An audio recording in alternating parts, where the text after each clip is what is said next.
नमस्कार, स्वागत सभी का। हो गई लीक एक और परीक्षा। हो गई लीक एक और परीक्षा। कोई शेरो शायरी नहीं कर रहे हैं, ना ही कोई हंसने की बात है, लेकिन बिना हंसे रहा भी नहीं जाता। लेकिन समस्या ये है कि हंसे तो हंसे किस पर, जब निगहबानी अपना है, पहरेदार ही अपना है, तो किस पर हंसे।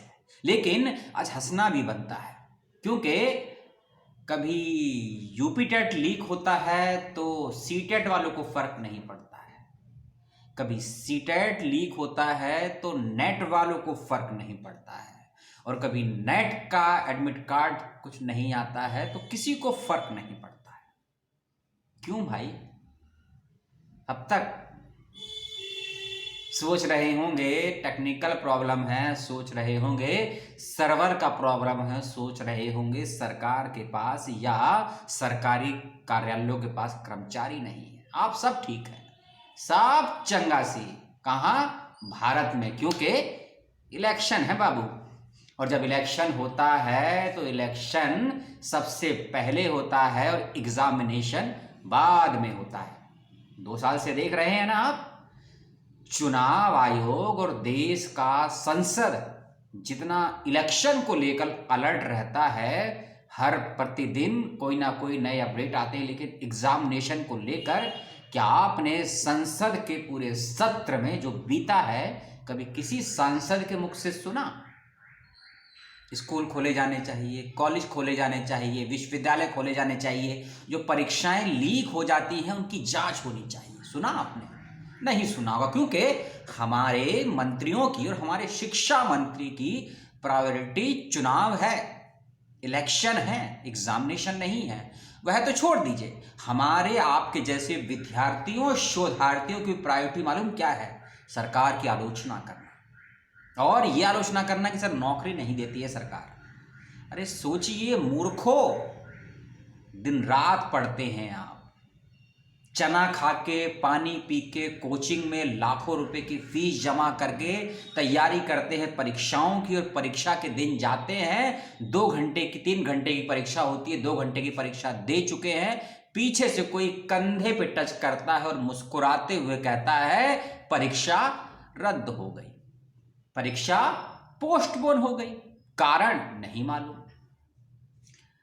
हम सवाल करना नहीं जानते, उनको जवाब देना नहीं आता। क्या करें? समस्या है बड़ी, विकल्प नहीं है। परीक्षा रद्द हो गई तो कुछ लोगों ने कहा कि टेक्निकल इशू है, हो गई, क्या कर सकते, मशीन है। आप बच्चों से 500 रुपए 1000 रुपए जो लेते हैं, किस चीज के लिए लेते हैं बताइए? अब परीक्षा दोबारा से होगी, बच्चा दोबारा से टिकट करवाएगा ट्रेन का, बस का, दोबारा से वहां जाएगा और आएगा। वो बच्चे का जो एक्स्ट्रा खर्च होगा कौन देगा उसकी भरपाई? बच्चे का जो समय नष्ट होगा कौन करेगा भरपाई? बच्चे को जो मानसिक परेशानी होगी उसका जवाब कौन देगा? यूपी टेट में उन 22 लाख बच्चों का क्या, और उन 80 माता पिताओं का क्या जिनके बच्चे सुसाइड कर चुके हैं अभी तक? मैंने बताया भी था पहले आपको, मेरे सब्सक्राइबर में से कुछ लोगों ने सुसाइड कर लिया है, क्योंकि यहां का प्रेशर हमारा कानून नहीं देखता है, मंत्री नहीं देखते, क्योंकि यहां के प्रेशर को आप रिपोर्ट नहीं कर सकते हैं, क्योंकि हमारे देश में ना साइकोलॉजिकल एजुकेशन के डेवलपमेंट की व्यवस्था ही नहीं की गई है। और जब तक हम साइकोलॉजिकल डिजास्टर पर फोकस नहीं करेंगे तो इस एजुकेशनल सिस्टम के प्रेशर से हर हफ्ते कोई ना कोई परीक्षा लीक होती है हिंदुस्तान में। आप और मैं भी जानते हैं, कुछ की खबर आती है, कुछ की नहीं आती है। गुस्से में नहीं हूं मैं, क्योंकि मेरे गुस्से से फर्क नहीं पड़ता किसी को, क्योंकि उन 22 लाख बच्चे यूपी टेट के किस हालात में हैं, और ऐसे बच्चे किस हालात में हैं जो शादीशुदा हो चुके हैं, जिनके कुछ ही महीने बाकी हैं, वह ओवर एज हो जाएंगे, उनके प्रेशर की क्या? यूपी टेट से बच्चे निकले नहीं थे कि 5-6 दिन पहले ही यूजीसी नेट ने नया तांडव कर दिया, उसका शेड्यूल दिया गया, 12 घंटे में शेड्यूल को हटा लिया गया। कारण पूछो फोन पे, टेक्निकल एरर है। आपने 1000 रुपए लिए हैं बच्चों से, यूजीसी ने 1000 रुपए, उस 1000 रुपए का बच्चे को क्या मिला, मुझे बताइए? कुछ नहीं मिला। उससे बच्चे निकलने की कोशिश कर रहे थे। तो ये 16 और 17 दिसंबर का आपका सीटेट, बिगेस्ट एग्जाम है एजुकेशन की फील्ड का, CTET, super TET, paper leak भी नहीं हुआ, कैंसिल भी नहीं हुआ, टेक्निकल प्रॉब्लम हो गया, सर्वर क्रैश हो गया। डिजिटल इंडिया है ना, डिजिटल, कैसे फेल हो गया? क्या शिक्षा मंत्री ने, इस देश के शिक्षा मंत्री ने, भारत के शिक्षा मंत्री ने यूपी टेट, यूजीसी नेट और अब ये सी टेट को लेकर कुछ बयान दिए? नहीं दिए। क्यों? समस्याएं कहां आती हैं मंत्री के समक्ष? क्योंकि मंत्री और मंत्री के मंत्रालय और मंत्रालयों की संतानें शायद कहीं और हैं इस समय। नहीं तो इन लाखों बच्चों का जो नसीब, तो मैं नहीं कहूंगा, उनको जो मानसिक प्रेशर सरकार दे रही है, परीक्षाएं लीक हो जाती हैं और परीक्षाएं लीक होने का अपराधी मंत्रालय से ही पाया जाता है। आपको भी नाम मालूम है, नाम लेना उचित नहीं है, किस किस का नाम लिया जाए, है ना? तो सोचिए और माता पिता जरूर सोचें कि बच्चों की गलती नहीं है। आपके बच्चे दिन रात पढ़ाई कर रहे हैं, चने खा के और नमक का पानी पी के 24 घंटे बिता देते हैं, दिन रात कोचिंग में लगे हुए हैं, पढ़ रहे हैं, अपना खून पसीना सब बहा रहे हैं। बच्चे जीना भूल चुके हैं कि इज्जत की नौकरी उनको मिल सके और सभ्य समाज में जी सके। लेकिन सिस्टम क्या कर रहा है? और उस सिस्टम से सवाल करने की जिम्मेदारी किसकी है? केवल छात्र छात्राओं की है, उनके माता पिताओं की नहीं है। आप अपने क्षेत्र के विधायकों से, मंत्रियों से, मेंबर ऑफ लेजिस्लेटिव से, मेंबर ऑफ पार्लियामेंट से कब सवाल करेंगे? हो सकता है आपके घर में 2 या 3 बच्चे हों, आपको लगेगा एक सुसाइड कर लेगा, क्या फर्क पड़ेगा, दूसरा तैयार हो जाएगा जॉब के लिए। लेकिन आप सोचिए, जो मर चुके हैं बच्चे, सुसाइड कर चुके हैं, जो इस समय मानसिक दबाव में हैं, वह बच्चे कुछ ऐसा घृणित कार्य ना कर दें, साइबर क्राइम जैसा, तब जिम्मेदारी किसकी? तो सिस्टम कहेगा कि बच्चों को सब्र रखना चाहिए था। साहिब, आपको नहीं मालूम इस देश के विद्यार्थी कितना सब्र करते हैं। ग्रुप डी बिहार के बच्चों से पूछिए, 2.5 साल में आपको सुत नहीं है पेपर लेने की, और अब 2 महीने पहले नोटिस आया और कहा है कि उन लोगों से कि आपके फोटो की कमी है कुछ फॉर्म में 2.5 साल के बाद। तो बच्चों पे दोष मत दीजिए, आपके पास टेक्निक नहीं है, डिजिटलाइजेशन नहीं है, प्लानिंग नहीं है, बैकअप नहीं है, और जिनके पास ये सब कुछ है, वैसे बेस्ट ब्रेन है, उनसे आप सलाह मशवरा करना नहीं चाहते हैं। एनटीए, सब कुछ एनटीए के हाथ में।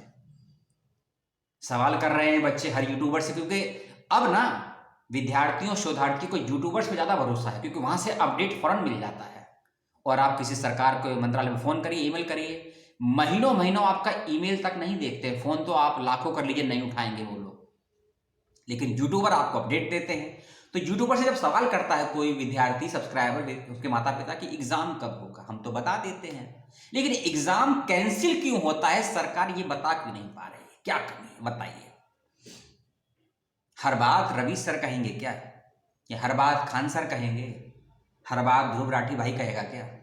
हम लोग कब सवाल करेंगे? अगर आप खाना बनाने के लिए नमक खरीदते हैं तो टैक्स देते हैं, ध्यान रखिएगा। महिलाएं हैं, आप सैनिटरी पैड यूज करती हैं, उसका भी टैक्स देती हैं।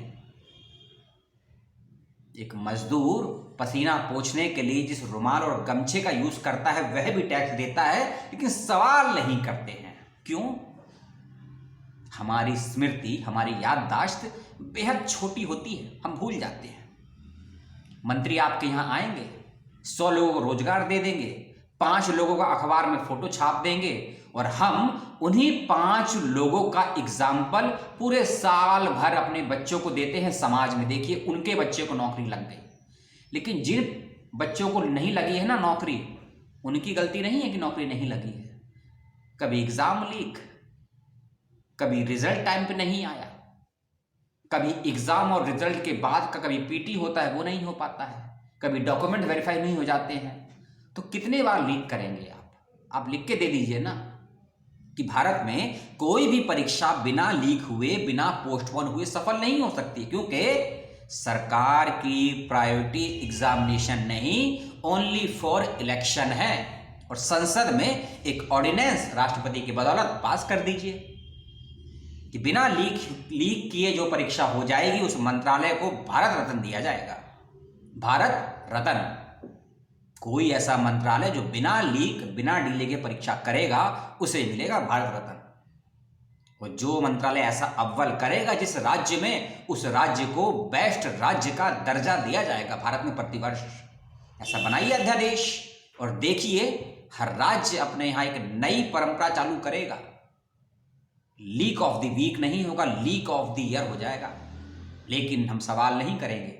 मैं भी नोटिस दे दूंगा आपको डिस्क्रिप्शन बॉक्स में, न्यूज चैनल का लिंक भी दे दूंगा। आप भी क्या करेंगे, खबर देखेंगे। जैसे हम यूपी टेट को भूल गए, यूजीसी नेट के शेड्यूल को भूल गए, आया और चला गया।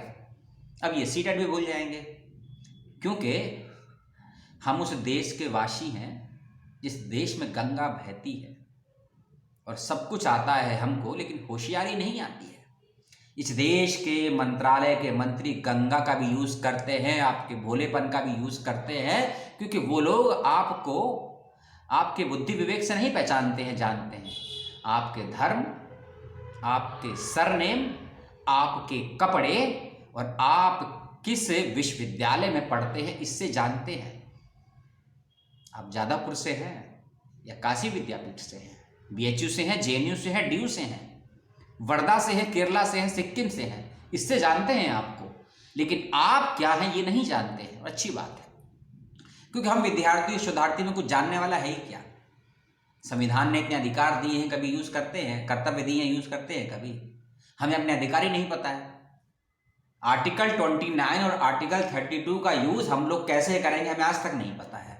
इतना पेपर लीक हो गया, हो सकता है 18 दिसंबर को जो कल परीक्षा होगी सीटेट की, वो भी लीक हो जाए।